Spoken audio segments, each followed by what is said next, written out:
This video is called Putin on the Fritz, and I thank my friend Dave Gramling for the title, because Putin, aka Bad Vlad, really is on the Fritz. He sits brooding in the Kremlin, dreaming of what could have been. He goes all the way back to Vladimir, his namesake, the founder of Kievan Rus in 862. See? Kiev. That was where the Russian state was founded. In his eyes, they have no business being independent. Who do they think they are? They're Russians. Or little Russians, as he calls them. Not so little, Well, then he thinks to growing up watching Sergei Eisenstein's Alexander Nevsky fighting off the Teutonic Knights. Oh, those Germans. The names change. Teutonic Knight, Nazi, Angela Merkel? They're still Germans. And then he thinks ahead to Ivan the Terrible. Now, there was a hero. There, built the Russian state. Drove the Mongols out once and for all. Wouldn't pay them their tribute. And then there's Peter the Great, who expanded and made the Russian Empire proud. Vlad the Bad, you have a long way to go to be Peter the Great. You're a little on the short side. Peter the Great was 6'7", in an era when not many people were that big. It was the 17th century, after all. Yeah, Vlad, your pituitary will have to kick in at an advanced age. I don't see it. And you wanted to be Catherine the Great, who said Russia can only survive by expanding.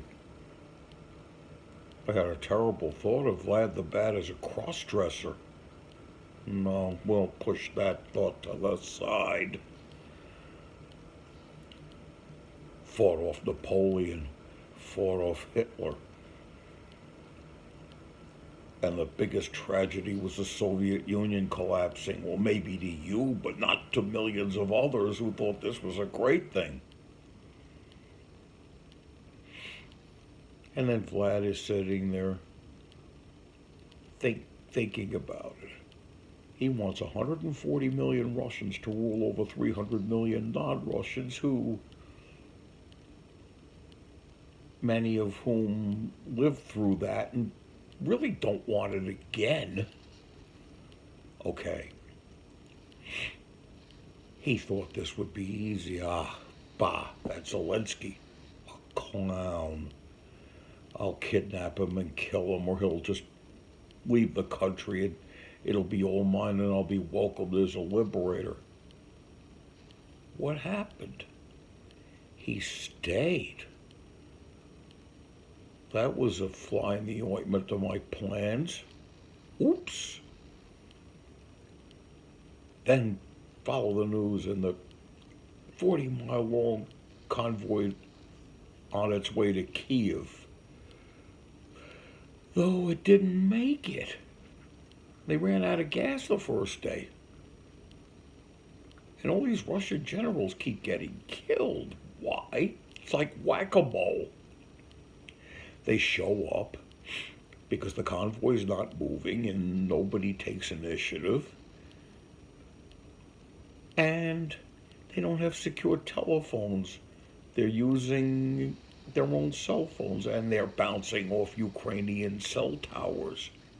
Makes it easy to find. So the general shows up. Why isn't this convoy moving? Sir, we ran out of gasoline. What do you mean you ran out of gasoline? Just as I said, sir. We don't have any more gasoline. Oh, I'll see to that. The next thing you know, a shot rings out from somewhere, and the general falls down dead. 2 days after that, the food runs out. The soldiers, according to Peter Zayan, the geopolitical expert, are marching back to Belarus. Another general shows up. Where are you going?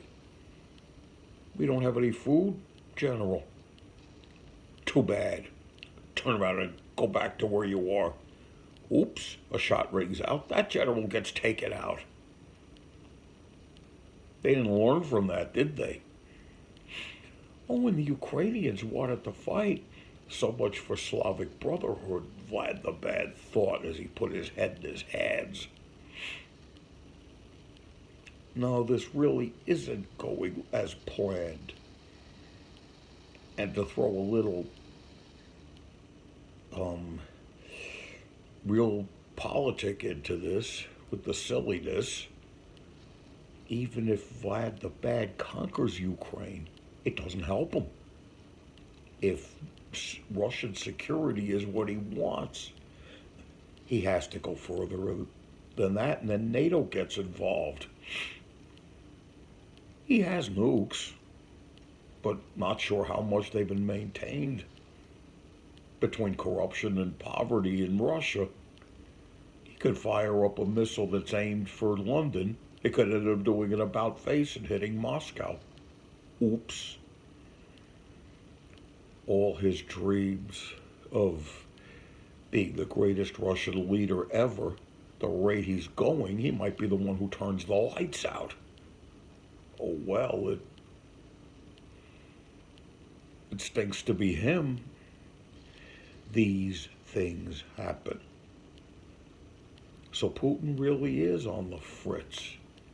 How do you fix a broken Vlad the Bad?